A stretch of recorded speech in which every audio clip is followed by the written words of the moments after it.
Oh, that tea is really, really good.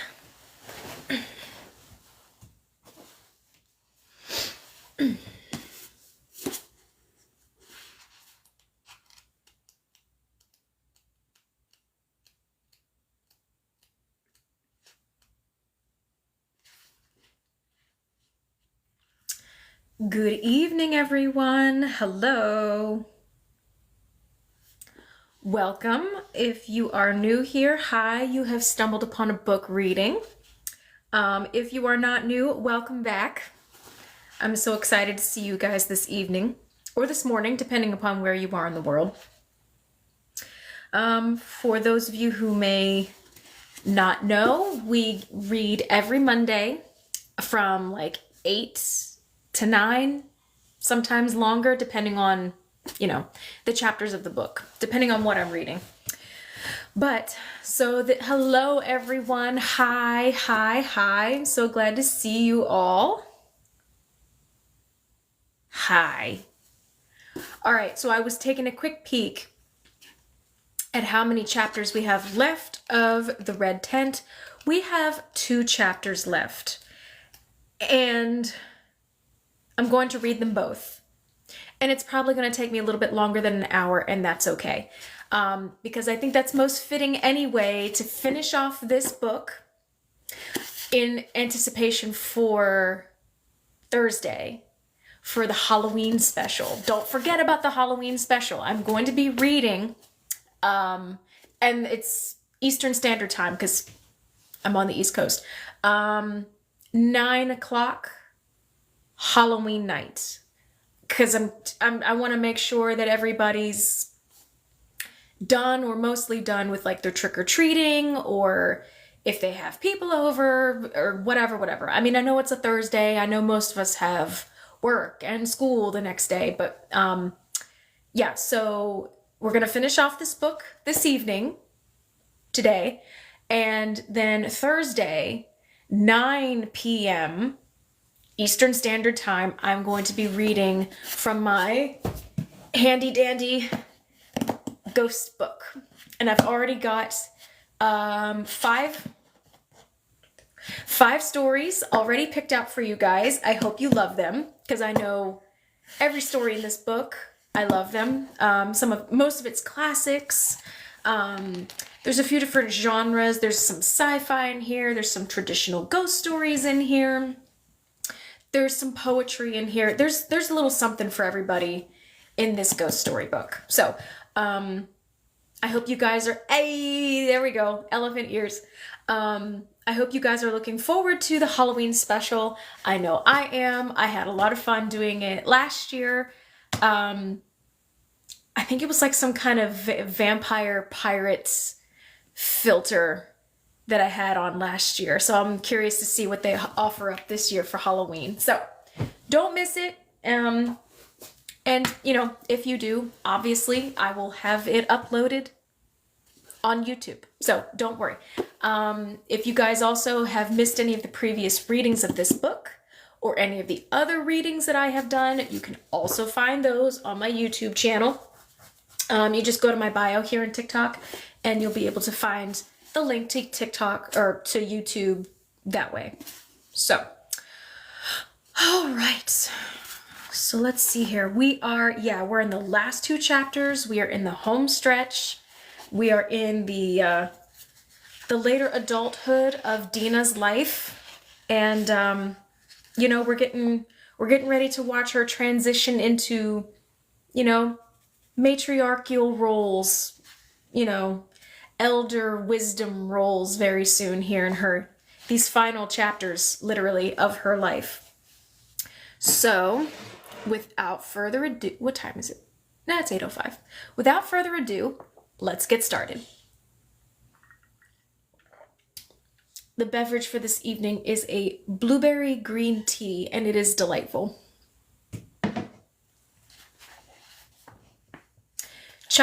Real quick. Can everyone hear me? Just give me like some thumbs ups, hearts, whatever. Let me know that you can hear me. I'm pretty sure you can. But as always, I like to check and make sure.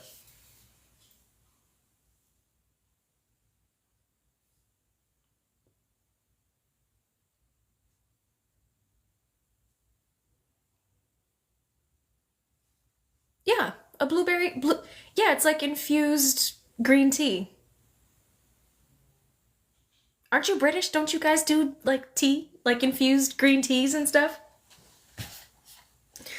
All right. Chapter 4.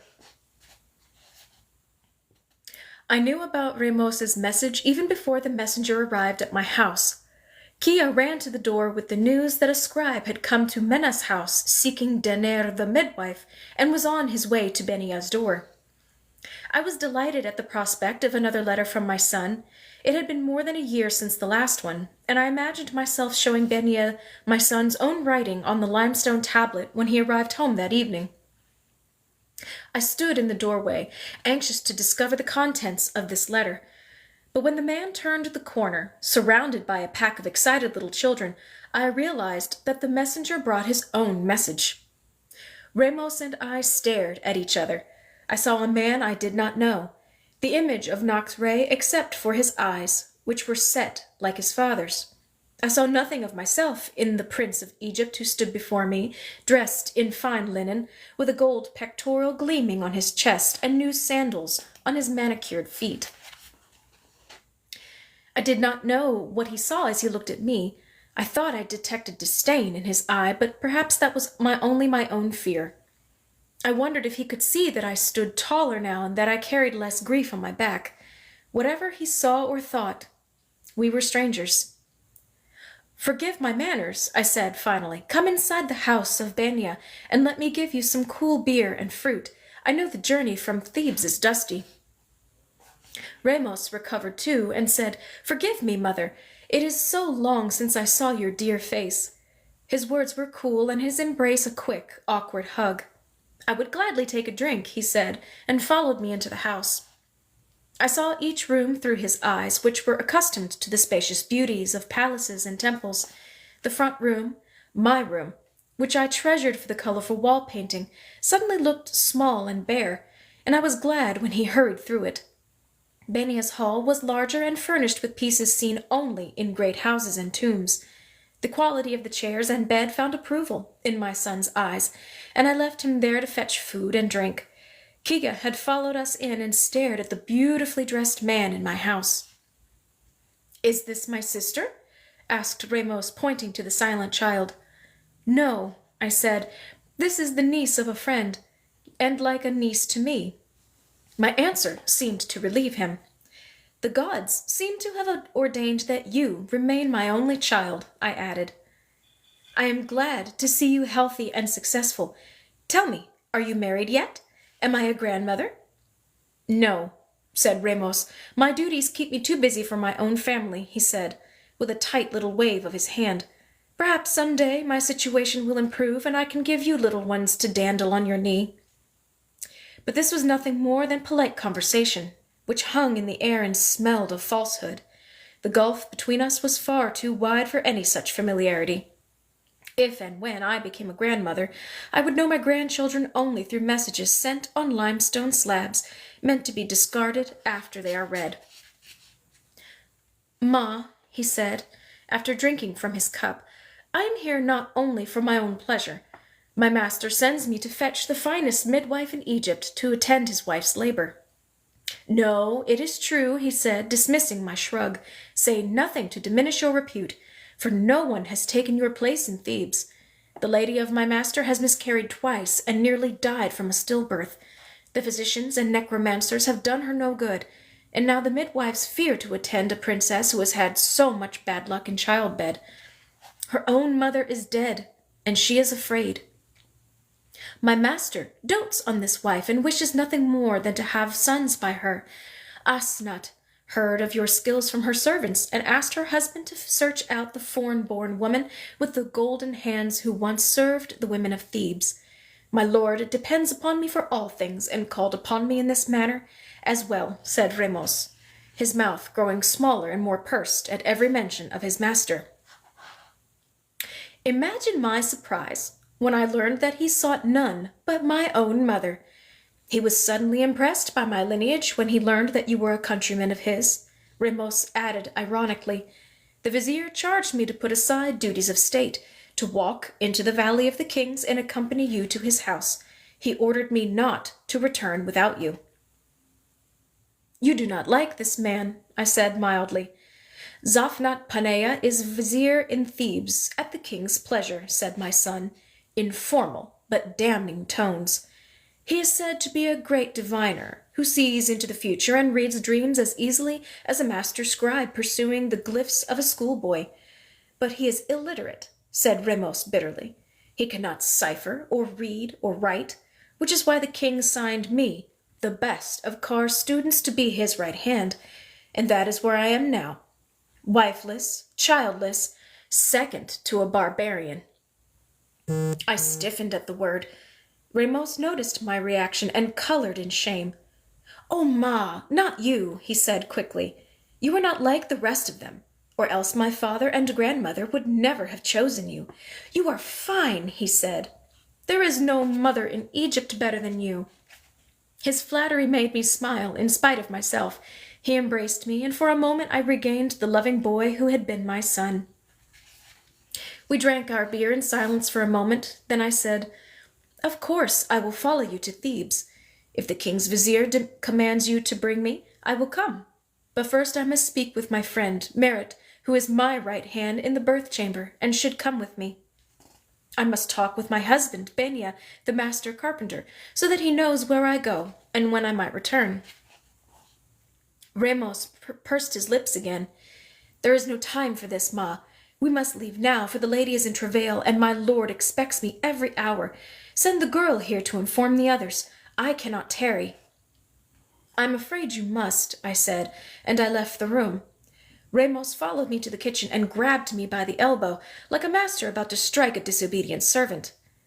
I pulled away and looked into his face. Noctre would sooner die than treat a relative, much less a mother, in this fashion. Is this how you honor the memory of the only father you ever knew? I remember him as a noble man to whom you owe everything, and whose name you dishonor." Ramos stopped and hung his head. His ambition and his heart were at war, and his face showed the division in his soul. He fell to the ground and bowed low, his brow at my feet. "I forgive you," I said. "It will only take me a moment to prepare, and we will find my friend and husband on our path to Thebes." Ramos raised himself from the ground again and waited outside while I prepared for a journey I hated to make. As I gathered my kit and a few herbs, I smiled at my own brazenness, shaming my powerful son for his rudeness, insisting on my farewells. Where was the meek woman who lived in Noctre's house all those years? Merritt waited for me at her son's door, hungry for the news. Her eyes grew large when I introduced her to Ramos, whom she had not seen since he was a boy. She covered her mouth in awe at the invitation to wait upon the wife of the king's vizier, but Merritt could not accompany me. 3 women were in town, and due to give birth at any moment, and one of them was Kin, the daughter of Shifre's brother. We embraced, and she wished me the touch of Isis and the luck of Bes. She stood at her door and waved gaily. "Bring me back some good stories," she shouted, and her laughter followed me down the street. Benya did not send me away with laughter. He and my son looked at each other coolly. Benya dipped his head in recognition of the scribe's position, and Ramos nodded at the carpenter's authority over so important a workshop. There was no way for my husband and me to take a proper leave of each other. We exchanged our parting vows with our eyes. I would return. He would not be content until I did. Ramos and I walked out of the valley, saying little to each other. Before we began the descent from the valley to the riverbank, I put my hand on his arm, signaling him to stop. Turning to face home, I dropped a twist of rue from my garden and a piece of bread from my oven to ensure a speedy return. It was dark by the time we reached the river, but we had no need to wait for the morning ferry. The King's bark, lit with 100 lamps, waited for us. Many oars rowed us, and in no time we were hurrying through the sleeping streets of the city and into the great palace, where Ramos left me at the door to the women's quarters. I was taken to a chamber where a pale young woman sat perched on her great bed, all alone. "You are Dener?" she asked. "Yes, Asnat," I replied gently, placing my bricks on the floor.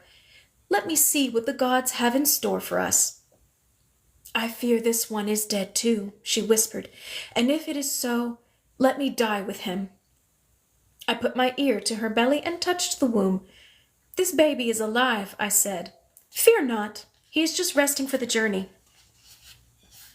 At daylight, her pains began in earnest. Asnat tried to be quiet, as befits a royal lady, but nature had made her a screamer, and she soon filled the air with roars at every pang. I called for fresh water to bathe the mother's face, for fresh straw, for lotus cones to freshen the room, and for 5 serving women who gathered around their mistress to offer encouragement. Sometimes it is easier for the poor, I thought. Even those without family live in such close quarters to their neighbors that the cries of a laboring mother bring out other women like geese responding to the call of a leader in flight. But the rich are surrounded by servants too fearful of their mistresses to act as sisters. Asnat did not have an easy time, but it was nowhere near the worst labor I'd seen. She pushed for long hours, supported by women who became her sisters, at least for that day. Just after sunset, she produced a skinny but healthy son, who roared for the breast as soon as he was held upright.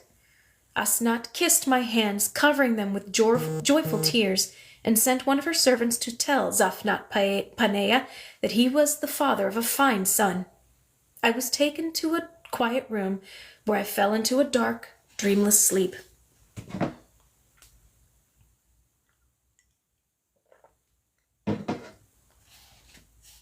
I awoke the following morning drenched in sweat, my head throbbing, my throat on fire.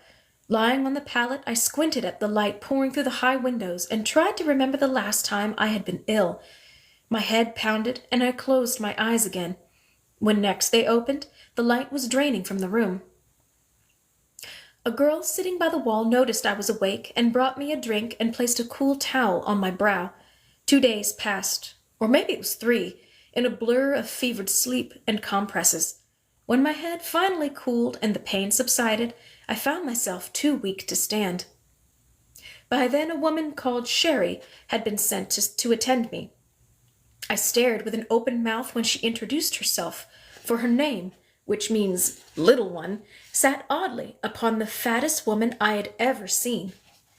Sherry washed the sour smell from my body and brought me broth and fruit, and offered to fetch anything else I might wish. I had never been waited upon like that, and while I did not enjoy her hovering over me, I was grateful for her help. After a few days, my strength began to return, and I asked Sherry to tell me the news of the baby I had delivered. She was delighted by my question and settled her weight about her on a stool, for Sherry loved an audience. The baby was well, she reported. He is ravenous and has nearly worn off his mother's nipples with constant feeding, said Sherry with a wicked grin. She had pitied the mistress's childlessness, but found Asnat an arrogant snip of a mistress. Motherhood will teach her everything, my new friend confided. The father has named the boy Menashe, an awful name that must mean something fine in his native tongue. Menashe. It sounds like chewing, does it not? But you are of Canaan as well, are you not? I shrugged. It was so long ago, I said. Please continue with the story, Sherry. It is almost magical the way your words make me forget my aches and pains. She gave me a sharp look to let me know that flattery did not hide my reticence, but she continued anyway. Zafnat Paneah is truly an arrogant son of a bitch, she said, proving her trust in me by swearing about the master. He likes to talk of his lowly beginnings as though this makes his powerful position even greater due to his rise. But this is no great thing in Egypt. Many great men, statesmen and craftsmen, warriors and artisans, are born of the lowly. Such is the case with your own husband, Denaire, she asked, letting me know that my history was not entirely closed to her. But I only smiled. The Canaanite is handsome, no doubt about that. Women swoon at the sight of him, or at least they did when he was younger. Men are drawn to him as well, and not only the ones who prefer boys.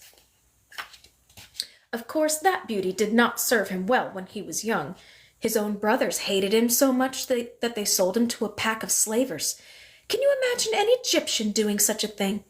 Every day I thank the gods that I was born in the valley of the great river. No doubt, I said, surveying her girth, for there was no other land that could support such excess. Sherry caught my meaning and grabbed at her midsection with both hands. Ha ha! I am a creature of amazing proportions, am I not? The king once pinched me and said that only dwarves please him more than the sight of someone as large and round as me. You would not believe how many men find this desirable, Sherry said. In my youth, she began in a conspiratorial whisper, I gave pleasure to the old king until his wife grew jealous and had me packed off to Thebes. But that, she winked, is another story for another time. You want the history of this house, which is juicy enough, she confided. Zaphnat-Paneah was sold into slavery, as I said, and his new masters were swine, the most Canaanite of Canaanites. I don't doubt that he was beaten and raped and forced to do the most dirtiest work. Of course, His Majesty does not speak of that any more. Zaphnat-Paneah did not acquire that pompous name until recently. The god speaks, and he lives indeed. They used to call him Stick, for when he first came to Egypt he was as skinny as his newborn son. When his owners came to Thebes, he was sold to Potiphar, a palace guard with sticky fingers who lived in a great house on the outskirts of the city. Because Stick was more clever than his master by half, he was put in charge of the garden, and then given oversight of the wine pressing. Finally, he was set above other servants in the house, for Potiphar loved the Canaanite boy and used him for his own pleasure. But Potiphar's wife, a great beauty called Nebet-Per, also looked upon him with longing, and the two of them became lovers right under the master's nose. There was even some gossip about who fathered her last daughter. In any case, Potiphar finally discovered them in bed together, and he could no longer pretend not to know what was going on. So in a great show of anger and vengeance, he sent Stick to prison. By that point I had lost interest in Sherry's story, which apparently had no end. I wanted to sleep, but there was no stopping the woman, who did not see my hint when I yawned or even when I closed my eyes. The Theban jail is no laughing matter, she said darkly, a hideous pit where men die of murder and despair as much as fever, full of madmen and cutthroats. But the warden came to pity his handsome inmate, who was neither hateful nor insane. Soon he was taking his meals with the Canaanite, who spoke a good Egyptian by then. The warden was a bachelor and childless, and he treated Stick like a son. As the years passed, he gave Stick responsibility for his fellows, until finally he was the one to determine which man slept near a window and which man was chained close to the latrine. So the inmates did what they could to bribe and please him. I tell you, Denaire, Sherry said, shaking her head in admiration, wherever this fellow goes, power seems to move into his hands. Meanwhile, the old king died, and the new king had a habit of punishing minor offenses against him by sending people to jail. If he was displeased by the texture of his bread at dinner, he might send the baker to jail for a week, or even longer. Cupbearers, wine stewards, sandal makers, even captains of the guard were sent to languish in that place, where they met Stick. Everyone was struck by his princely bearing, and by his ability to interpret dreams and divine the future. He told one poor drunkard that he would not live out the week, and when he was found dead, not murdered, mind you, simply done in by years of strong drink, the prisoners proclaimed him an oracle. When a cupbearer returned from prison with a story about a jailer who saw into the future, the king sent for Stick and sent him to interpret a series of dreams that had plagued him for months. It was not a difficult dream to divine, if you ask me, said Sherry. Fat fish being devoured by bony fish, fat cows being trampled by skinny cows, and then 7 fat stalks of wheat which were beaten down, leaving 7 dead stalks. Any half-wit magician who pulls birds from beneath baskets in the marketplace could have interpreted that one, Sherry snickered. But the dreams haunted and frightened the idiot king, and it calmed him to hear that he had 7 years in which to prepare for the coming famine. And so he elevated the jailer, an unlettered foreign-born conniver, to become his first in command. I imagine your son had already told you that this so-called Zaphnat-Paneah is totally dependent upon Ramos, and now that Zaphnat is not only vizier but a father as well, there will be no stopping his pride, Sherry fumed, bustling around the room, preparing my bed, for she had talked away the whole afternoon. And yesterday, she grumbled, speaking to herself by that point, this madman demanded that his son be circumcised. Not when he is at manhood's door and able to withstand such a thing, not like civilized people, but now, immediately. Can you imagine wanting to do that to a tiny baby? It only goes to prove that a born barbarian does not change. Asnat screamed and carried on like a gutted cat at the order, and I can't blame her there. Joseph, I whispered in horror and disbelief. Sherry peered up at me. What? She said. What did you say, Daenerys? But I closed my eyes, suddenly unable to breathe. All at once I understood why I had been summoned to Thebes and why Sherry had told me the endless story of the vizier. But surely this could not be. It was fever that weakened my reason. Dizzy and light-headed, I lay down on the bed, panting. Sherry noticed that something was amiss with me. Daenerys, she said, are you unwell? Can I get you something? Maybe you are ready for solid food now. But here is something to cheer you up, she said, looking up at the sound of footsteps. Your son comes to pay respects. Here is Ramos. I will bring you both some refreshment, she burbled, and left me with my son. Mother, he said, formally with a stiff bow, but when he saw my face, he started. Ma, what is it? They told me you were much improved and that I might see you today, he said doubtfully. But perhaps this is not the right time. I turned my face toward the wall and waved him out of the room. I heard Sherry go out with him and murmur an explanation. His hurried footsteps fading in the distance were the last thing I knew before I fell asleep. Sherry had told Ramos of our conversation and repeated the word I had spoken before falling back into a fevered darkness of mind. Thus my son took Joseph into his mouth and, unannounced, went into the great hall, where the vizier of Egypt sat alone, whispering comfort to his firstborn son who had been circumcised earlier that day. Joseph, said Ramos, throwing the name at him like a challenge, and the one known as Zaphanat Paneah trembled. Do you know a woman called Daenerys? He demanded. For a moment, Zaphanat Paneah said nothing, and then he asked, Dina? The master looked into his scribe's eyes. I had a sister named Dina, but she died long ago. How do you come by her name? What do you know of Joseph? He commanded. I will tell you that what there is to tell after you describe her death, said Ramos, but only then. The threat in his voice rankled Joseph, but even though he sat on a throne with a healthy son in his arms and guards ready to do his bidding, he felt bound to answer. It had been a lifetime since he had heard his own name, 20 years since he had spoken his sister's name aloud. So he began. In a quiet voice that drew Ramos close to the throne, he told him that Dina had gone to the palace in Shechem with his mother, Rachel the midwife, to tend to a birth in the house. A prince of the city claimed her for a bride, said Joseph, and Ramos heard how Jacob turned away the handsome bride price, and finally accepted him only on the cruelest of conditions. Ramos shuddered to learn his father's name from Joseph's lips, but in the next moment he learned that my brothers, his own uncles, had slaughtered Shalem in his own bed. Ramos bit his tongue to keep from crying out. Joseph declared his repugnance for the crime and proclaimed his own innocence. 2 of my brothers bloodied their hands, he said, but admitted that perhaps 4 of them had had some part in the murder.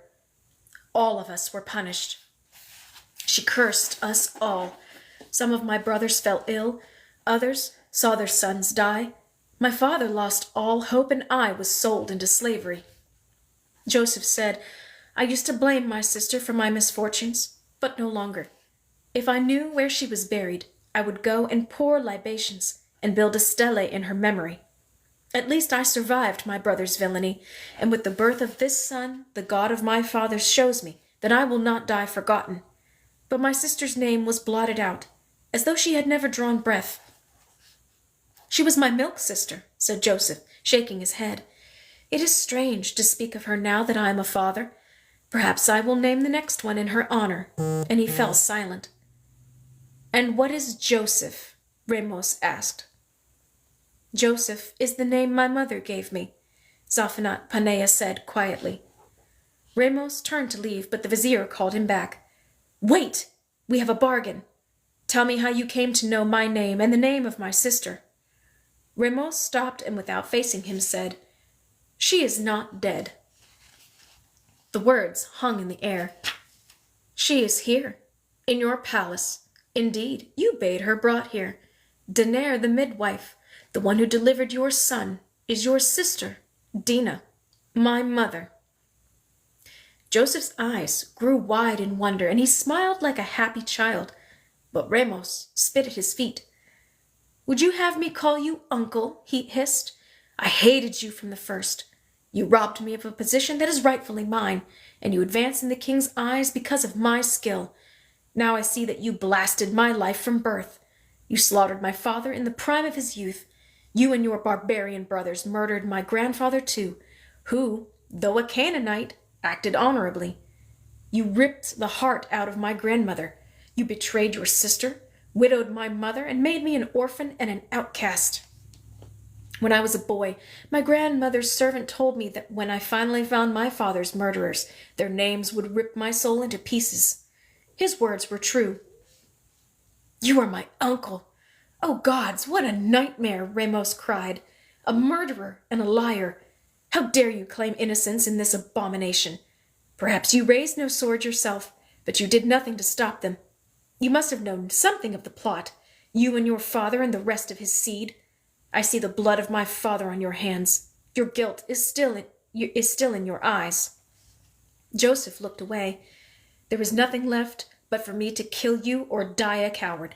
If I do not avenge my father, I will be unworthy of this life, much less the next. Ramos's voice, raised in hatred, alerted the guards, who subdued him and led him away while Menashe wailed in his father's arms. Whew. Hello, everybody who has joined the live. Thank you for joining us. When I finally woke, Sherry sat beside me, her face stricken. What is it? I asked. Oh, lady, she said in a great rush to tell me what she knew. I have bad news. Your son and the vizier have quarreled, and Ramos is under guard in his chambers. The master is said to be furious, and they say that the young scribe is in mortal danger. I do not know the cause of their quarrel, not yet at least, but when I learn it, I will tell you immediately. I got to my feet, wobbling but determined. Sherry, I commanded, listen to me now, for I will not argue or repeat myself. I must speak to the master of the house. Go and announce me. The serving woman bowed from the waist, but in a small voice said, You cannot go to Zaphanat-Paneah looking as you do. Let me give you a bath and dress your hair. Go put on a clean gown so you can make your case like a lady and not a beggar. I nodded my assent, suddenly frightened by the scene ahead. What words could I use to a brother I had not seen for a lifetime? I crouched in the bath as Sherry poured cool water over me and leaned back as she brushed and arranged my hair. I felt like a slave about to be paraded before a gallery of buyers. When I was ready, Sherry led me to the door of Zaphanat-Paneah's hall, where he sat with his head in his hands. Dener, the midwife, requests an audience, she said. The vizier stood up and waved me in. Leave us, he barked.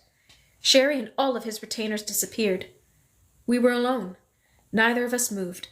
We kept our places on opposite ends of the room and stared. Though the years had cost him his smooth cheeks and a few of his teeth, Joseph was still fair of face and strong, still the son of Rachel. Dina, he said. Ahati, little sister, he said in the language of our youth. The grave has set you free. Yes, Joseph, I said, I am alive, and amazed to be in your presence.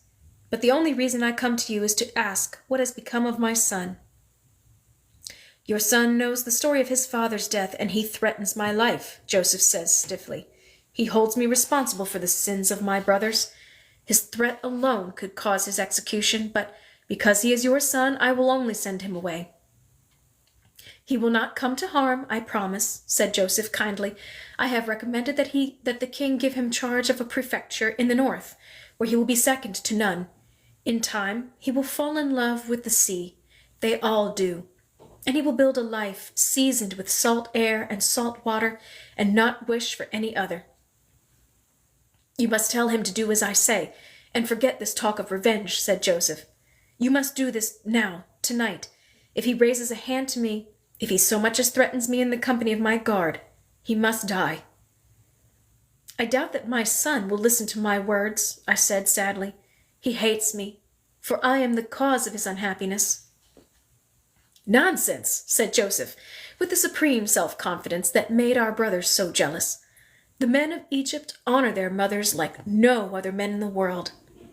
You do not know, I said. He called his grandmother Ma. I was no more than his wet nurse. No, Dina, said Joseph. He suffers too much for that to be true. He will listen to you, and he must go. I looked at my brother, and I saw a man I did not know. I will do as you say, master, I said, in the voice of a good servant. But ask me for nothing else. Let me be free of this place, for it is a tomb to me. Seeing you is like stepping into the past where my sorrow lies.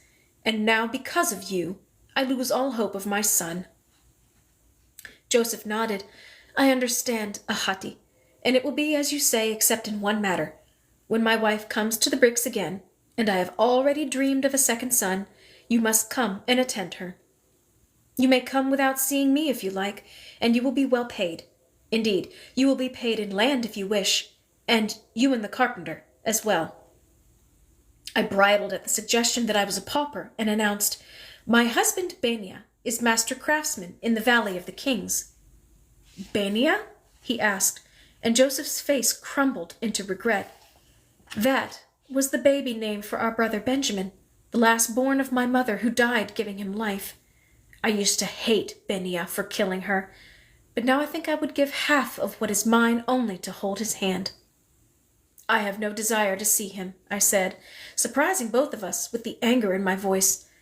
I am no longer of that world. If my mothers are dead, then I am an orphan.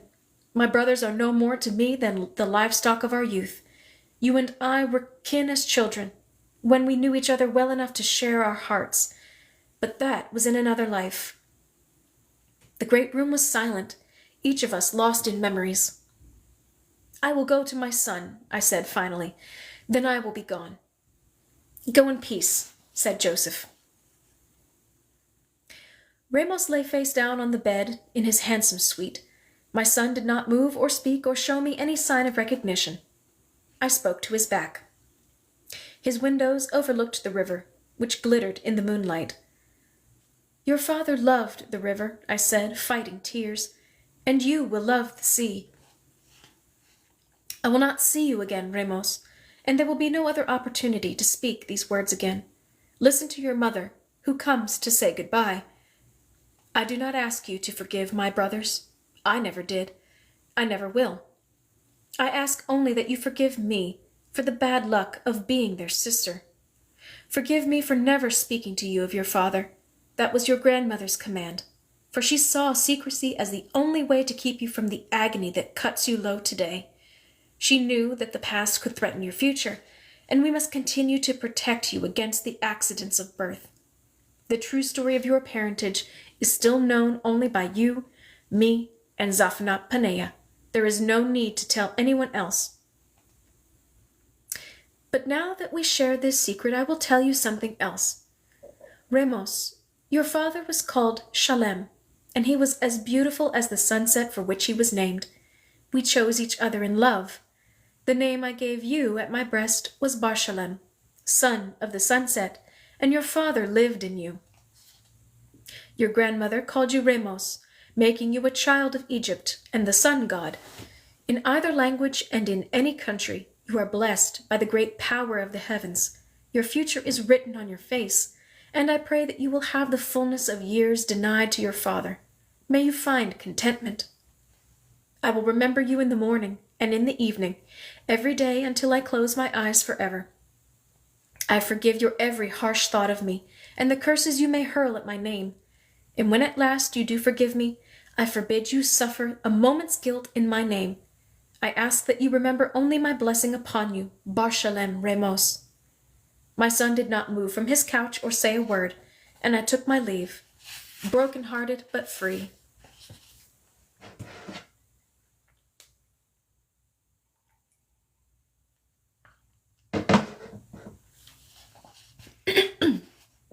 Chapter 5. Returning home was like being reborn. I buried my face in the bed linens and ran my hands over every piece of furniture, every plant, delighted to find things where I had left them. Kia walked in to find me embracing a water jug. I sent her to tell Merritt I was home, and then walked as fast as I could to Benia's workshop. My husband saw me approach and rushed out to greet me. It seemed that we had been parted for years rather than days. "You are so thin, wife," he whispered as he held me in his arms. "I fell ill in the city," I explained, "but I am healthy again." We studied each other's faces. "Something else happened," Benia said, drawing his fingers across my forehead and reading something of the past day's shocks. "Are you back to stay, beloved?" he asked, and I understood the cause of the shadows beneath his eyes. I reassured him with an embrace that earned us a loud hoot from the men in the workshop. "I will be home as soon as I can," he said, kissing my hands. I nodded, too happy to say more. Merritt was waiting with warm bread and beer when I returned to my house. But when she saw me, she cried, "What did they do to you, sister? You are skinny as a bone, and your eyes look as though you have wept a river." I told my friend about the fever and of Ramos's quarrel with his master. When my friend heard that he was posted to the north, her eyes filled in sympathy. After we ate what Merritt had brought, she ordered me to the bed and massaged my feet. All the pain of the past weeks melted as she kneaded my toes and cradled my heels. After I was at peace and still, I asked her to sit by my side, and I took her hand, still warm and moist with oil, and told her the rest of what had happened to me in Thebes, including how it came to pass that Zaphanat Paneah, the king's right hand, was my brother Joseph. Merritt listened in stillness, watching my face as I recounted my mother's history, and the story of Shechem and the murder of Shalem. My friend did not move or utter a sound, but her face revealed the workings of her heart, showing me horror, rage, sympathy, compassion. When I finished, she shook her head. "I see why you did not tell me this before," she said sadly. "I wish I had been able to help you bear this burden from the very first. But now that you entrust your past to my keeping, it is safe. I know you need no oath from me, or else you would not have told me." "Dear one," she said, putting my hand to her cheek, "I am so honored to be the vessel into which you pour this story of pain and strength. For all these years, no daughter could have made me happier or more proud than you. Now that I know who you are and what life has cost you, I am in awe that I number you among my beloved." After a comfortable silence, Merritt gathered her things and prepared to leave. "I will go to give you time to prepare for Benia's arrival," she said, taking my 2 hands in hers. "Blessings of Isis, blessings of Hathor, blessings of the mothers of your house." But before she walked out the door, my friend's face regained its impish grin, and with a friendly leer she said, "I will call upon you tomorrow. See if you can get off your back long enough between now and then to make me something to eat for a change, eh?" Benia ran in soon after, and we fell upon the unmade bed like youthful lovers, breathless and hurried. Afterward, knotted in each other's clothes, we slept the famished sleep of reunited lovers. I awoke once in the night, startled and smiling, hating to close my eyes upon the joy of being home. After my return, I never fully lost my reverence for ordinary pleasures. I arose before Benia to study his face, and breathed silent prayers of thanks.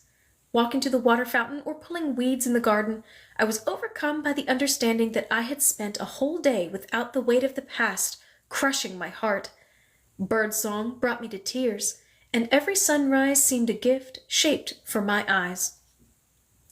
When the vizier's messenger arrived at our door, I knew, as he would some day. I froze with dread at the thought of leaving for so much as a day. But to my relief, the letter did not summon me to the great house on the east bank. Joseph's dream had been fulfilled, and a second son was born to him. This one came so fast, however, that Asnat did not have time to send for me before the one called Ephraim found his way into the world. Even though I had rendered him no service, Zaphanat Paneah had sent a gift of 3 lengths of snowy linen. When Benia asked me why the gift was so extravagant, I told him everything. It was the 3rd time I had given voice to the full story, first to Werenro, then to Merritt, but by this time my heart did not pound, nor did my eyes fill as I told it. It was only a story from the distant past. After hearing me out, Benia took me in his arms to comfort me, and I nestled into the sheltering peace between Benia's hands and his beating heart.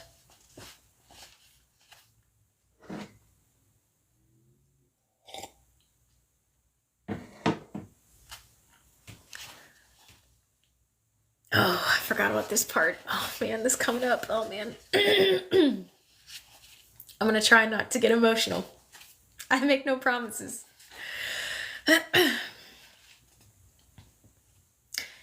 Benia was the rock upon which my life stood firm, and Merritt was my wellspring. But my friend was older than I by a generation, and age was taking its toll. The last of her teeth had fallen from her mouth, for which she claimed herself grateful. No more pain, she chuckled. No more meat, either, she said, with a doleful shrug. But her daughter-in-law, Chiffre, chopped and mashed every dish, and my friend remained hearty and enjoyed her beer and her jokes as much as ever. She attended many births with me, taking delight in newborn smiles, weeping over the deaths that came our way. We shared countless meals, and I always left her table chuckling. We knew her days were numbered and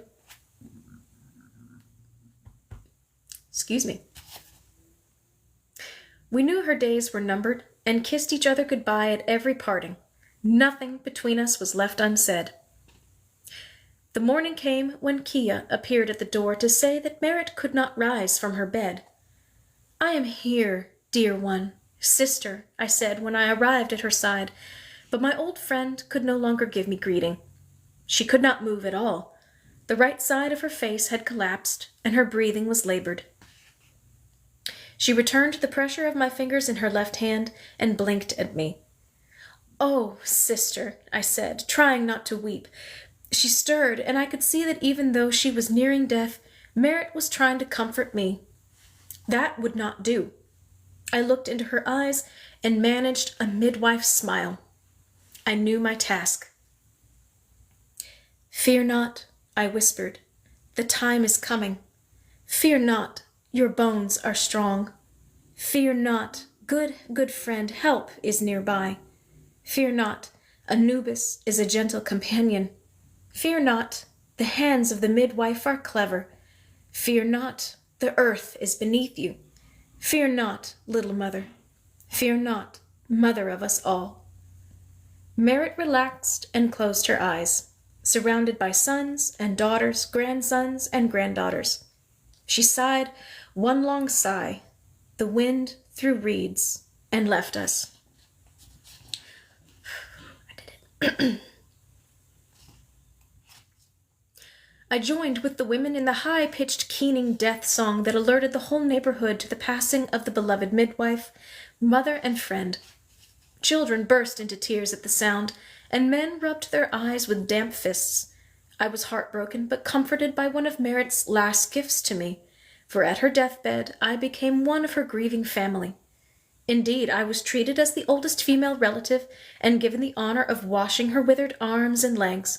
I swaddled her in Egypt's finest linen, which was mine to give. I arranged her limbs in the crouch of a baby about to enter the world and sat with her through the night. At dawn, we carried her to rest in a cave on a hill overlooking the tombs of kings and queens. Her sons buried her with her necklaces and rings. Her daughters buried her with her spindle, her alabaster bowl, and other things she loved. But the midwife's kit had no place in the next life, and it passed to the keeping of Chiffre, who held Merritt's tools with reverence as though they were made of gold. We buried Merritt with songs and tears, and on the way home laughed in her honor, recalling her delight in surprises, jokes, food, and all the pleasures of the flesh. I hoped that she would continue her enjoyment of these in the life to come, which she believed to be but much like this world, only deathless and eternal. That night I dreamed of Merritt and woke up laughing at something she said. The following night I dreamed of Billa, waking to tears on my cheeks that tasted of the spices my aunt used in her cooking. One night later, Zilpa greeted me and we flew through the night sky, a pair of she-hawks. When the sun set again, I knew I would meet with Rachel in dreams. She was as beautiful as I remembered. We ran through a warm rain that washed me clean as a baby, and I woke up smelling as though I had bathed in well water. Eagerly I awaited my dream of Leah, but she did not come the next night or the night after. Only at the dark of the new moon was I visited by the mother of my flesh. It was the first time my body failed to give the moon its due. I was past giving life, and my mother, who had borne so many children, came to comfort me. "You are the old one now," she said gently. "You are the grandmother, giving voice to wisdom. Honor to you," my mother Leah said, touching her forehead to the ground before me, asking forgiveness. I lifted her up, and she turned into a swaddling baby. Holding her in my arms, I begged her pardon for ever doubting her love, and I felt her pardon in the fullness of my heart. I went to Merritt's tomb the morning after Leah's dream and poured out wine, thanking her for sending my mothers back to me. With Merritt gone, I was the wise woman, the mother, grandmother, and even great-grandmother of those around me. Shifre, a new grandmother, and Kia, about to be married, attended me whenever I went to place the bricks. They learned what I had to teach, and soon went on their own to deliver women from the fear and loneliness of birth. My apprentices became sister and daughter. In them I found new water in the well I thought would remain forever dry after my Merritt died. Months passed and years. My days were busy, my nights peaceful. But there is no lasting peace before the grave, and one night, after Benia and I had gone to bed, Joseph appeared inside our door. The sight of him there, clad in a long black cloak that turned him into a shadow, was so strange that I thought him part of a dream. But the edge in my husband's voice woke me to the moment, suddenly dark and dangerous. "Who comes into my house without knocking?" he growled, like a dog sensing danger, for this was clearly no distraught father in search of a midwife. "It is Joseph," I whispered. I lit lamps, and Benia offered my brother the best chair, but Joseph insisted on following me back to the kitchen, where I poured him a cup of beer, which sat untouched. The silence was thick and stiff. Benia's hands were clenched, for he was fearful that I was about to be taken from him. His jaw was locked, for he was unsure how to speak to the noble perched on a stool in his kitchen. Joseph sent me glances full of unspoken urgency, for he was unwilling to speak in front of Benia. I looked from one face to the other and realized how old we had grown. Finally, I told Joseph, "Benia is your brother now. Say what it is you came to say." "It's Daddy," he said, using a baby word that I had not heard since Canaan. "He is dying, and we must go to him." Benia snorted in disgust. "How dare you?" Joseph said, jumping to his feet and putting his hand on the dagger at his side. "How dare you?" Benia replied with equal passion, stepping closer. "Why should my wife weep by the bedside of a father who murdered her happiness and his own honor? A father who sent you to the long knives of men known for their ruthlessness." "You know the story, then," said Joseph, suddenly defeated. He sat down and put his head in his hands and groaned. "They sent me word from the north, where my brothers and their sons tend the flocks of Egypt. Judah says that our father will not live out the season, and that Jacob wishes to give my sons his blessing." "I do not wish to go," Joseph said, looking at me as though I had some answer for him. "I thought I had finished with my duty there. I thought I had forgiven my father, though not without exacting a price. When they came to my house, starving and seeking refuge, I twisted the knife. I accused them of theft and forced them to grovel before the mighty Zaphnath-Paneah. I watched Levi and Simon put their foreheads to the ground at my feet and tremble. I gloated and sent them back to Jacob. demanding Benjamin be sent. I punished our father for choosing favorites. I punished my brothers too, and kept them in fear of their lives. Now the old man wishes to place his hands on the heads of my boys, to choose them for his blessing, not the sons of Reuben or Judah, who have supported him all these years and borne his moods and whims, not even the sons of Benjamin, the last-born. I know Jacob's heart. He wishes to atone for the wrongs of the past by blessing my sons. But I fear for them with such a birthright. They will inherit tormenting memories and strange dreams. They will come to hate my name. Joseph railed on as Benaiah and I listened. The hurts of the past clung to him, caught in the folds of his long, dark cloak. He flailed around like a drowning lamb.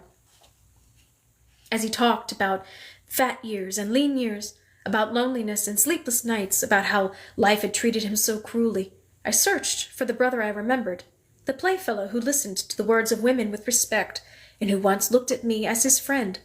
But I saw nothing of that boy in this self-absorbed man before me, whose mood and voice seemed to change from one moment to unhappy moment.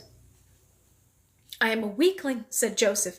My anger has not abated, and I have no pity in my heart for Jacob, who has become blind like his father before him, and yet I cannot say no to him. Messages get lost, I said softly. Messengers are sometimes waylaid. No, Joseph said. That lie would finally kill me. If I do not go, he will haunt me forever. I will go. And you will come with me, said Joseph, suddenly shrill, a man accustomed to power. I did not try to hide my disgust at his tone, and when he saw my contempt, he dropped his head in shame. And then my brother bowed down with his forehead on the dirt floor of a carpenter's kitchen and apologized to me, and to Benaiah too. Forgive me, sister. Forgive me, brother. 1 second, guys. Whoop. Seriously, come on. There we go. I do not wish to see my father dying. I do not wish to see him at all, and yet I cannot disobey. It is true that I can force you to go with me, and for no other reason than to hold my hand. But you will prosper in this too. He stood and resumed the demeanor of Zaphenath-Paneah. You will be my guests, he said smoothly. The master carpenter will do business on behalf of the king. I go to purchase timber in the north, and I require the services of an artist who knows how to select the finest wood. You will go to the marketplace of Memphis and see olive, oak, and pine in abundance, choosing only what belongs in the king's house and tomb. You will bring honor to your profession and to your own name. His words were seductive, but Benaiah looked only at me. Then Joseph brought his face close to mine and gently said, Ahati, this is your last chance to see the fruits of your mother's wombs, their grandsons and granddaughters, for those are not only the children of Jacob, they are also the children of Leah, Rachel, Zilpah, and Bilhah. You are the only aunt of their mother's blood, and our mothers would wish for you to see their granddaughters. After all, you are the only daughter, the one they loved. My brother could talk the wings off a bird, and he talked until the sun rose and Benaiah and I were exhausted. Although we never said yes, there was no way to say no to Zaphenath-Paneah, the king's vizier, just that there had been no saying no to Joseph, son of Rachel, grandson of Rebekah. We left with him in the morning. At the river we were met by a bark of surpassing luxury, filled with chairs and beds, painted plates and cups, sweet wine and fresh beer. There were flowers and fruit everywhere. Benaiah was stunned at the riches, and neither of us could look into the faces of the naked slaves who waited upon us with the same servility they showed Zaphenath and his 2 sons and their noble retinue. The lads were old enough to grow their hair, and they were good boys, curious about their father's guests, but polite enough not to ask questions. Benaiah delighted them by carving little creatures out of wood and naming each one. He caught me watching him, and his plaintive smile told me that he had done the same for his own sons, dead long ago. Asenath did not come with us, and Joseph never spoke a word of his wife. My brother was attended by a youthful guard, all of them as beautiful as he had been in his youth, and I often saw him staring at his handsome companions wistfully. He and I barely spoke on the voyage north. We took our meals separately, and no one suspected that the carpenter's wife had anything to say to the powerful vizier. When we did exchange words, to say good morning or to comment about the children, we never spoke in our mother tongue. That might have drawn attention to his foreign birth, which was a sore point among many in the king's service. Joseph kept to himself at the prow of the bark, under a gleaming awning, wrapped in his dark cloak. Had I been alone, I might have sat like him, reliving the journey that had brought me to the house of Nactre, where I became a mother, remembering, too, the loss of my son. Had it not been for Benia, I would have thought of the impending meeting with my brothers, and opened the old wounds in my heart. But Benia was always nearby, and my husband was captivated by the sights of a journey that was, for him, like the gift of an extra life. He directed my eyes at the sails in the wind, or when the air was still, at the harmony of the rowers' oars. Nothing escaped his attention, and he pointed to horizons and trees, birds in flight, men plowing the fields, wildflowers, a stand of papyrus that looked like a field of copper in the setting sun. When we came upon a herd of water horses, his excitement was matched only by that of Joseph's boys, who crowded by his side to watch the children of Tawaret splash and roar in the reeds. On the third day of the journey, I set aside my spinning and sat quietly, watching the water lap against the shore, my mind as calm and wordless as the surface of the river. I inhaled the loamy smell of the river and listened to the sound of the water on the hull, which was like a constant breeze. I trailed my fingers through the water, watching them grow wrinkled and white. "You are smiling," said Benia when he came upon me. "When I was a child, I was told that I would only find contentment beside a river," I told him. But it was a false prophecy. The water soothes my heart and settles my thoughts, and it is true that I feel at home by the water. But I found joy in the dry hills, where the fountain is distant and the dust is thick. Benia squeezed my hand, and we watched Egypt pass, emerald green, while the sun sparkled the water into countless points of light. In the mornings and at sunset, when the bark docked for the night, Menashe and Ephraim would jump into the water.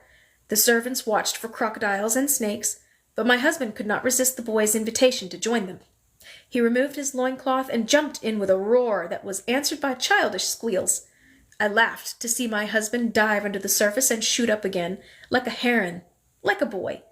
When I told Benia of a dream in which I was a fish, he grinned and promised to make it so.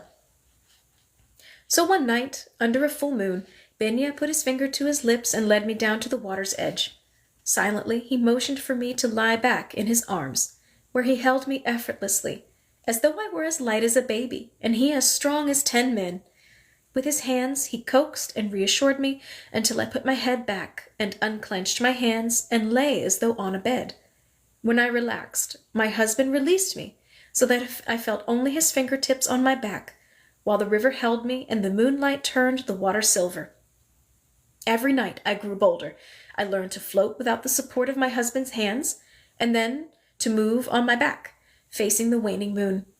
He showed me how to stay on the surface and swim like a dog, kicking and kneading the water for dear life. I laughed and swallowed water. It was the first time I had frolicked like a child since my son was a baby. By the end of the journey north, I could duck my head under water and even swim side by side with Benia. Whispering on our pallet afterward, I told him about the first time I ever saw anyone swimming at the river on our way out of Haran. "They were Egyptians," I said, remembering their voices. "I wonder if they were comparing the water of that river with this, just as I am tonight." We turned to each other and made love as silently as fishes, and slept like children rocking on the bosom of the great river, source and fulfillment. At Tanis, we left the river and began the journey into the hills where the sons of Jacob lived. In Egypt, farmers and even tanners were held in higher esteem than shepherds, whose work was considered the lowest and most odious of occupations.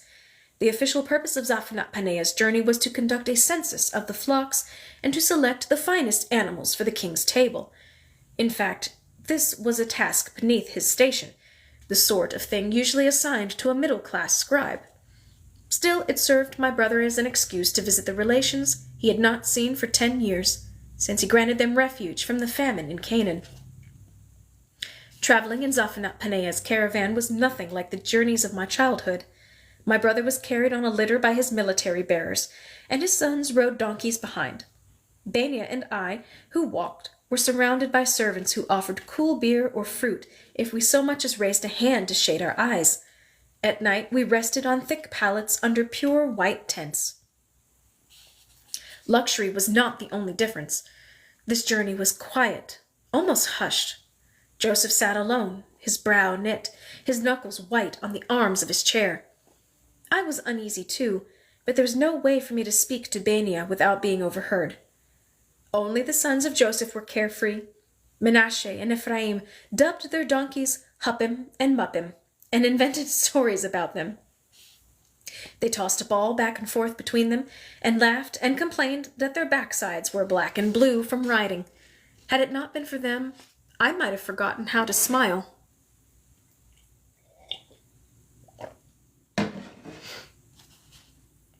After 4 days, we came upon the camp where the sons of Jacob lived. I was shocked by the size of it. I had imagined a gathering like the one in Shechem, with a dozen tents and half as many cooking fires. But here was a whole village. Scores of women with covered hair scurried back and forth, carrying water jugs and firewood. Babies' cries rose up from the murmur of my mother tongue being spoken, shouted, and crooned in accents both familiar and unfamiliar. But it was the smells that brought me to tears. Onions frying in olive oil, the musky dust of the herds mixing with the perfume of baking bread. Only Bania's hand kept me from faltering. A delegation of the tribe's leaders walked forward to meet the vizier, their kinsman. Joseph faced them with his sons at his sides, flanked by his handsome guards. Behind them stood servants, bearers, and slave girls, and off to one side a carpenter and his wife. Joseph's face was nearly white with anxiety, but he showed his teeth in a large, false smile. The sons of Jacob stood before us, but I recognized none of these old men.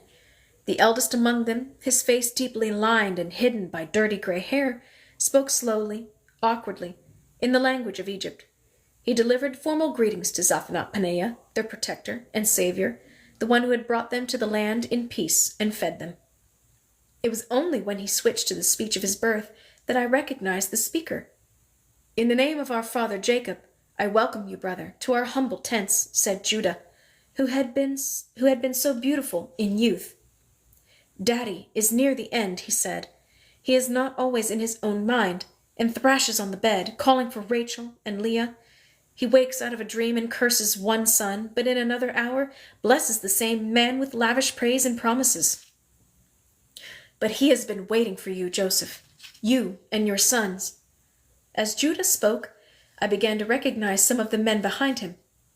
There was Dan, with his mother's black, moss-like hair, his skin still unlined and his eyes calm as Bilhah's. It was no longer difficult to distinguish Naphtali from Issachar, for Tali was lame and Issachar stooped. Zebulun still resembled Judah, though he looked far less worn down by life. Several of the younger men, my nephews, I guessed, recalled Jacob as he had been in his youth, but I could not guess whose sons they were, or which might be Benjamin. Joseph listened to Judah without once meeting his brother's eyes, which were fixed upon him. Even when Judah was finished speaking, Joseph did not reply or lift his head. Finally, Judah spoke again. "These must be your boys. What names did you give them?" "Menashe is the older, and this is Ephraim," Joseph replied, placing his hands upon their heads in turn. Hearing their names, the boys looked up to their father, their faces shining with curiosity about what was being said in the strange-sounding tongue they had never before heard from their father's mouth. "They barely understand why we are here," Joseph said. "I do not know myself." Anger flashed across Judah's face, but it quickly changed to defeat. "There is no undoing the wrongs of the past," he said. "Still, it is good of you to give the old man a peaceful death. He lived in torment from the moment we called you dead, and he never recovered, even after he learned you were still alive. Come, said Judah, let us go and see if our father is awake. Or will you eat and drink first? No, Joseph answered, better to do it. Taking his sons by the hand, Joseph followed Judah to the tent where Jacob lay dying. I stood with the rest of Zaphenath-Paneah's servants and retainers, watching as they disappeared into the dusty village. I was fixed to the earth, trembling, furious that not one of them knew me. But I was relieved, too. Baniah led me gently to where the servants were setting up tents for the evening, and we waited there. There was barely time to number my feelings before Joseph reappeared with Manasseh and Ephraim, their eyes fixed on the ground in fear. My brother strode past me into his tent without a word. Baniah could not coax me to eat that night, and although I lay down beside him, I did not close my eyes. I stared into darkness and let the past wash over me as it would. I remembered Reuben's kindness and Judah's beauty. I remembered Dan's voice in song and the way Gad and Asher mimicked our grandfather until I collapsed in laughter. I remembered how Esau and Tali wept when Levi and Simon tormented them and said they were interchangeable in their mother's eyes. I remembered how Judah once tickled me until I peed, but never told a soul. I remembered how Reuben used to carry me on his shoulders from where I could touch the clouds. Finally, I could lie still no longer and walked out into the night, where Joseph waited for me, pacing by the side of my tent. We walked away from the camp slowly, for there was no moon and darkness covered everything. After some distance, Joseph flung himself onto the ground and told me what had happened. At first he did not know me, my brother said. Daddy whimpered like a tired child, crying, Joseph, where is Joseph? I said, Here I am, but still he asked, Where is my son, Joseph? Why does he not come? I put my mouth to his ear and said, Joseph is here with his sons, just as you asked. After many such exchanges, he suddenly understood and grabbed at my face, my hands, my robes. Weeping, he repeated my name over and over and begged forgiveness of me and my mother. He cursed the memory of Levi and Simon and Reuben too. Then he wailed because he had not forgiven his firstborn. He named each of my brothers in turn, blessing them and cursing them, turning them into animals, sighing over their boyhood pranks, calling out to their mothers to wipe their bottoms. How horrid to grow old like that, said Joseph, with pity and disgust in his voice. I pray I die before the day comes when I do not know if my sons are infants or grandfathers. Jacob seemed to sleep, but after a moment he called out again, Where is Joseph? As though he had not already kissed me. Here am I answered. Let me bless the boys, said Jacob. Let me see them now. My sons trembled at my side. The tent stank with his illness, and his ranting had frightened them. But I told them that their grandfather wished to bless them, and I pushed them toward him, one on either side. He put his right hand on Ephraim's head and his left hand on Manasseh's. He blessed them in the name of Abram and Isaac, then sat up and roared, Remember me! They shrank back and hid behind me. I told Jacob his grandsons' names, but he did not hear me. He stared, sightless, at the roof of the tent and spoke to Rachel, apologizing for abandoning her bones at the side of a road. He wept for his beloved and begged her to let him die in peace. He did not notice when I left with my sons. As Joseph spoke, I felt an old heaviness return to my heart and recognized the weight I had carried during my years in Noctre's house. The burden was not made of sorrow as I had thought. It was anger that rose out of me and found its lost voice. What of me? I said. Did he mention me? Did he repent of what he did to me? Did he speak of the murder of Shechem? Did he weep for the innocent blood of Shalem and Hamor? Did he repent for the slaughter of his own honor? There was silence from the ground where Joseph lay. He said nothing of you. Dinah is forgotten in the house of Jacob. His words should have laid me low, but they did not. I left Joseph on the ground and stumbled back to the camp by myself. I was suddenly exhausted, and every step was an effort, but my eyes were dry.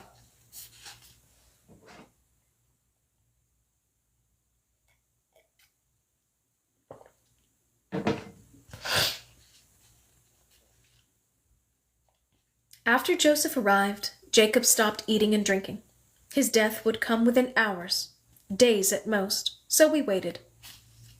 I passed the time sitting at the door of my tent, spinning linen, studying the children of Leah, Rachel, Zilpah, and Bilhah. I saw my mother's smiles and gestures and heard their laughter. Some of the connections were as clear as daylight. I recognized an exact copy of Bilhah in what had to be Dan's daughter. Another little girl wore my Aunt Rachel's hair. Leah's sharp nose was evident everywhere. On the second day of Jacob's death watch, a girl approached, a basket of fresh bread in her hands. She introduced herself in the language of Egypt as Gera, the daughter of Benjamin and his Egyptian wife Neset. Gera was curious to discover how a woman of my status sat and spun while the others who attended Zaphanat Paneah cooked and fetched and cleaned all day. I told my sisters that you must be the nurse to sons of the vizier, my uncle, she said. Is it so? Did I guess well? I smiled and said, You made a good guess, and asked her to sit down and tell me of her sisters and brothers. Gera accepted my invitation with a satisfied grin and began to lay out the warp and weft of her family.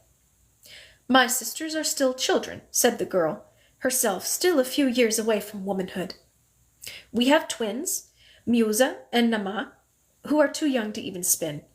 My father, Benjamin, had sons in Canaan as well by another wife who died. My brothers are called Bela, Becher, Ehi, and Ard, and they are good enough fellows, though I do not know them any better than the sons of my uncles, who are as numerous as our flocks and just as noisy, she said, and winked at me as though we were old friends. You have many uncles? I said. 11, Gera said, but the 3 oldest are dead. Ah, I nodded, bidding farewell to Reuben in my heart. My niece settled in beside me, drawing a spindle from her apron and setting to work as she unraveled the skein of our family's history. The eldest was Reuben, son of Leah, my grandfather's first wife. The scandal there is that Reuben was found lying with Bilhah, the youngest of Jacob's wives. Jacob never forgave his firstborn, even after Bilhah died, even though Reuben gave him grandsons and more wealth than the rest of the brothers combined. They say my uncle wept for Jacob's forgiveness when he died, but his father would not come to him. Simon and Levi, the also born of Leah, were murdered in Tanis when I was a baby. No one knows the whole tale there, but among the women there is talk that the 2 of them tried to get the better of a traitor in some small matter. For their victim they chose the most ruthless cutthroat in Egypt, who killed them for their greed. Gera looked up and saw Judah walking into Jacob's tent. Uncle Judah, son of Leah, has been clan leader for many years. He is a fair man and bears the burdens of the family well, though some of my cousins think he's grown too cautious in his old age. Gera went on, teaching me the story of my brothers and their wives, pointing out their children, reciting the names of nieces and nephews, flesh of my flesh, with whom I would never exchange a word. Reuben had 3 sons with a wife named Zillah. His second wife, Attar, bore him 2 girls, Bina and Ephrat. Simon had 5 sons by the odious Yalutu, whom Gera remembered as an awful scold with bad breath. He had another son by a Shechemite woman, but that one walked into a flooded wadi and drowned. My mother says he killed himself, said Gera in a whisper. That man over there is called Merari, she said. The miracle in him is that he is a good fellow, despite the fact that he was born to Levi and Inbu. His brothers are as bad as their father was. A slack-jawed man shuffled up to Gera, who handed him a bit of bread and sent him away. That was Shelah, she explained, Judah's son by Shua. He is feeble-minded but sweet. My uncle had a second wife named Tamar, who gave him Peretz and Zerach, and my best friend Daphna. She is the beauty of my family in this generation. Over there is Hesia, she said, nodding to a woman nearly my own age, wife to Issachar, son of Leah. Hesia is the mother of 3 sons and Tola, who has taken up the midwife's life. If Daphna is heir to Rachel's beauty, Tola has her golden hands. Who is Rachel? I asked, hoping to hear more of my aunt. That is your master's mother, she said, surprised at my ignorance, though I suppose there is no reason for you to know her name. Rachel was the second wife, Jacob's beloved, the beauty. She died giving birth to Benjamin, my father. I nodded and patted her hand, seeing the shape of Rachel's fingers there. Go on, dear, I said. Tell me more. I like the sound of your family's names. Dan was the only son of Bilhah, Gera said. She was Jacob's third wife, Rachel's handmaid, and the one who lay with Reuben. Dan has 3 daughters by Timnah, named Edna, Tirzah, and Berit. All of them are kind-hearted women. They are the ones who tend to Jacob. Zilpah was the 4th wife, handmaiden to Leah, and she bore twins. The first was Gad, who loved his wife, Sherah Imnah, with a great love. But she died giving birth to her 4th child, her first daughter, Sarah, who is gifted with song, said Gera. Asher, Gad's twin brother, married Orit, she continued. Their eldest was a daughter, Aurelie, who gave birth to a daughter last week, the newest soul in the family, whose name is Nina. Leah's Naphtali fathered 6 children upon Yedidah, whose daughters are Elisheva and Vania. And of course you know the sons of Joseph better than anyone, Gera said. He has no daughters? She asked. Not yet, I replied. Gera caught sight of 2 young women and, pointing at me, nodded her head emphatically. Those are 2 of the daughters of Zebulun, son of Leah. Their mother, Ahava, produced 6 girls who are their own little tribe. I like it when they include me in their circle. It's a merry group. Leora, Mahalat, Gia, Yara, Nawada, and Yael, she said, counting out their names on her fingers. They have the best gossip. It was they who told me the story of the Shechemite woman's son who killed himself. He went mad, she said, lowering her voice, when he learned the terrible circumstances of his birth.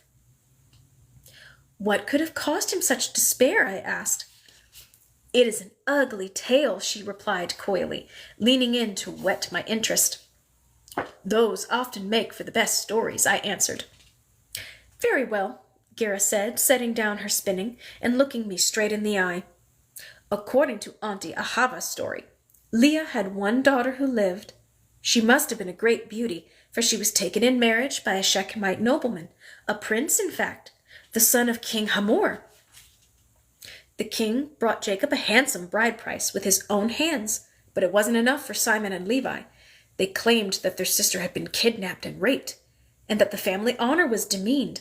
They put up such a noise that the king, bowing to his son's great passion for Leah's daughter, doubled the bride price.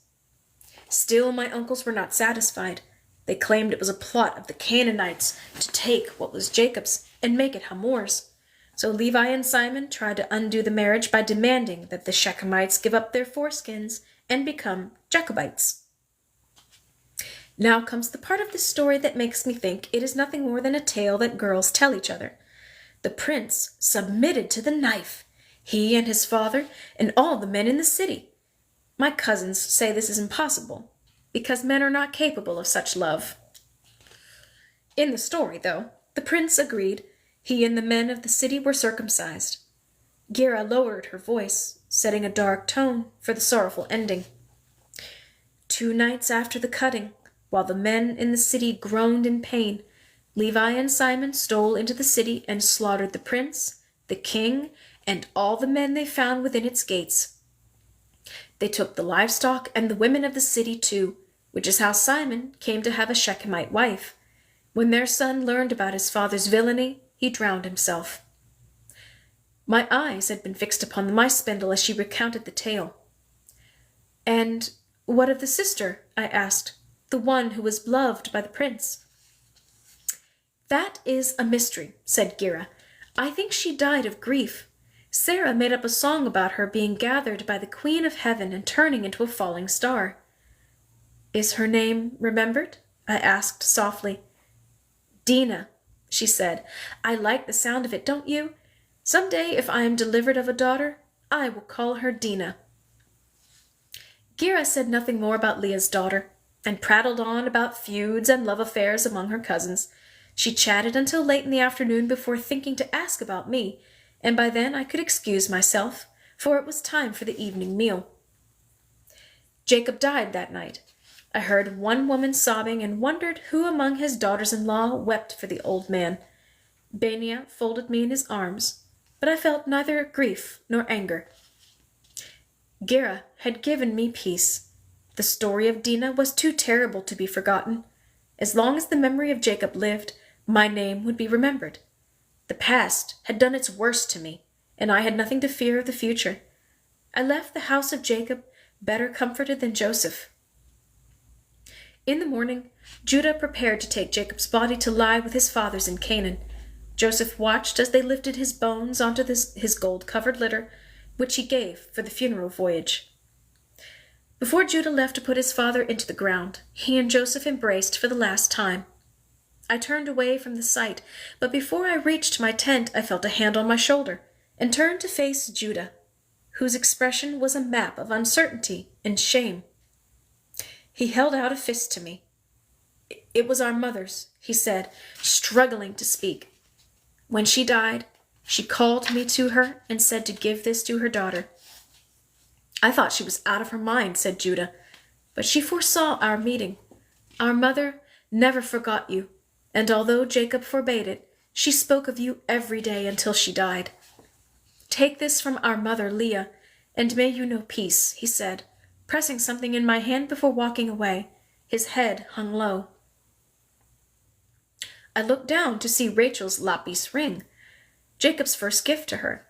At first I thought to call Judah back and ask him why my mother had sent me the token of Jacob's love for her sister, but of course he would have no way of knowing. It was good to see the river again.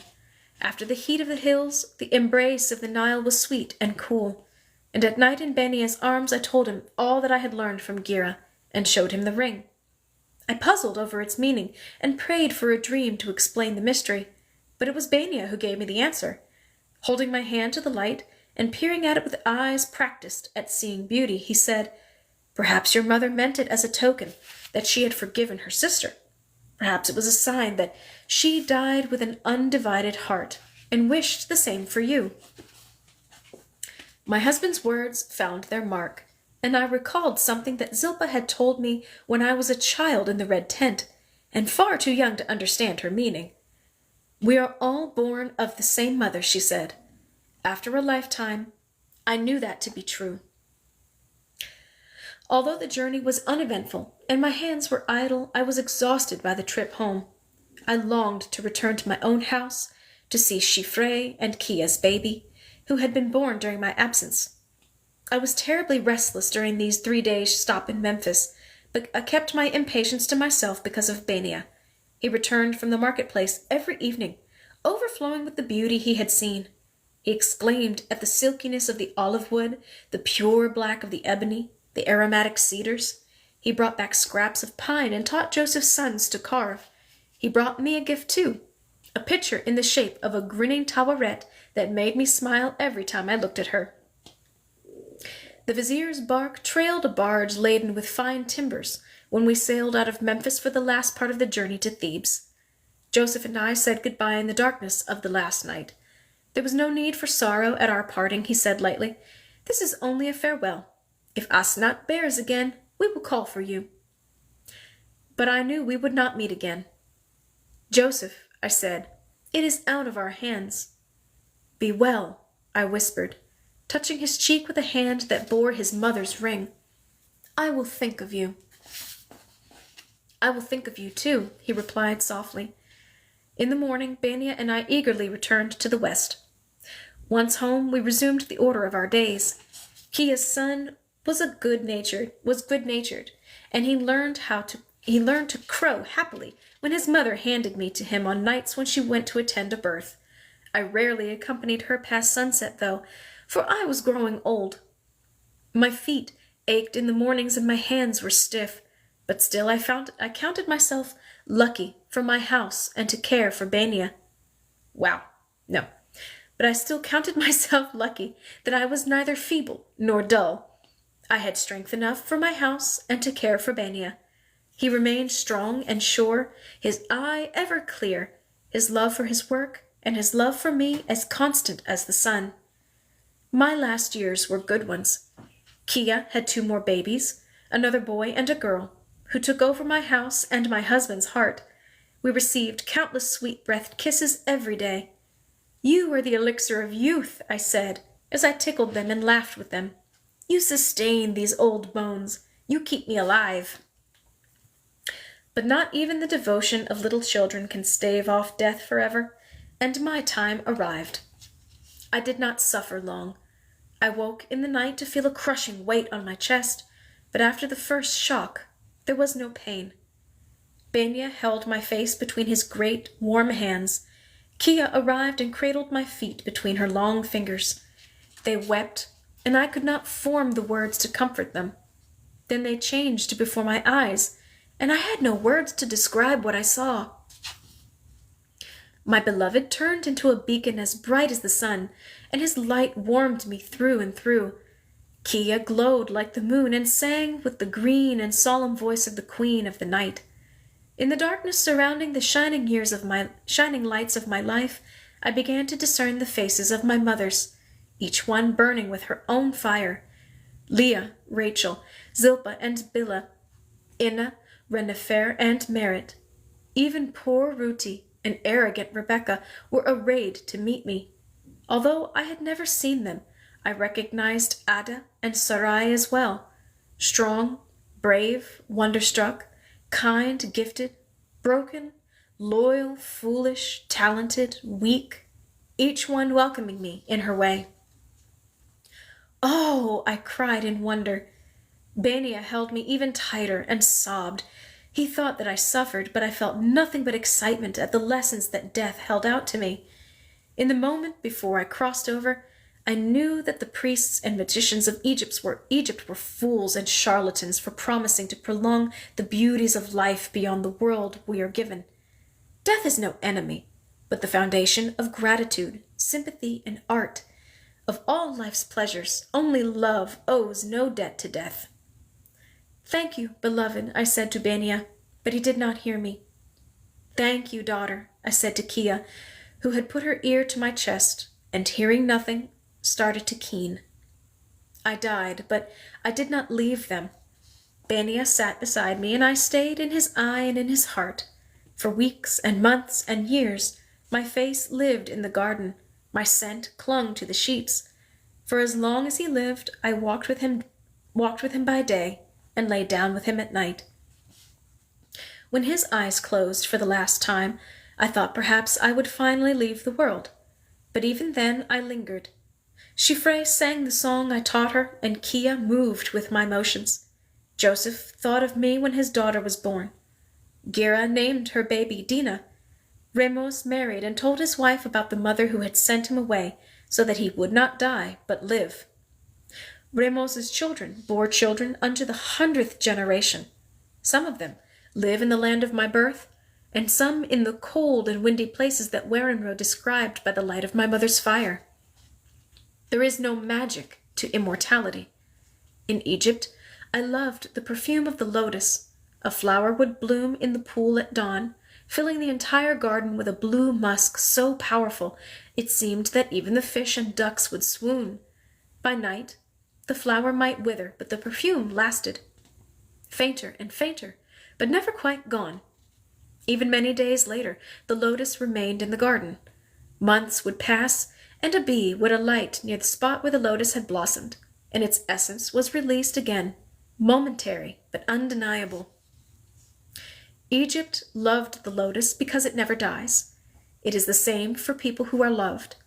Thus can something as insignificant as a name, 2 syllables, one high, one sweet, summon up the innumerable smiles and tears, sighs and dreams of a human life. If you sit on the bank of a river, you see only a small part of its surface, and yet the water before your eyes is proof of unknowable depths. My heart brims with thanks for the kindness you have shown me by sitting on the bank of this river, by visiting the echoes of my name. Blessings on your eyes and on your children, blessings on the ground beneath you. Wherever you walk, I go with you. Selah. thank you all so very much for walking with me on this journey. I love this book so much. This author is just amazing. A true wordsmith, if ever there was one, honestly. Yeah, this is by far one of my absolute favorite stories ever. So I'm deeply appreciative that you guys let me read that story to you. I hope you loved it as much as I did. So, Thursday, we are going to be doing our Halloween read, 9 p.m., probably just for about an hour. Well, yeah, like they're not long stories. I know you guys are probably going to either be sugared up or really tired by the end of the evening, so we won't be reading super long, but starting at 9 o'clock, Thursday, Eastern Standard Time, we will be doing our Halloween read. Wear a costume. I know I won't be able to see you, but I'll be wearing a costume, and it's Halloween, so I expect you all to be listening to me fully dressed in costumes. No exceptions. Even if you have a sticker on your chest that says, "My name is Bob," that counts. That's my only expectation for Thursday. So until Thursday, I hope you guys keep yourselves... How what?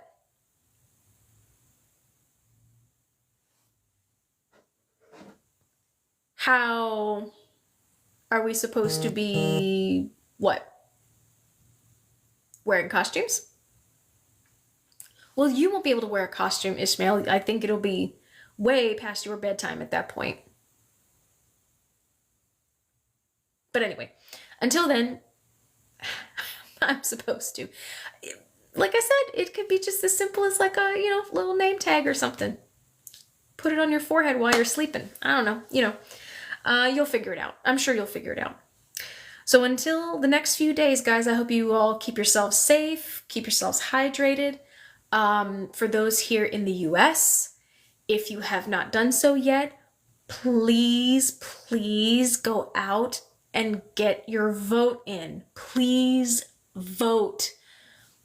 I'm not even going to be pushing like who you need to be voting for. It's whatever. Like, it's done. Your decision will be made. Whoever you're voting for is who you're voting for. Get out there and vote. Your voice matters. Your vote matters. Please vote. Please. I love you guys. I'll see you on Thursday. Have a good few days. Mwah.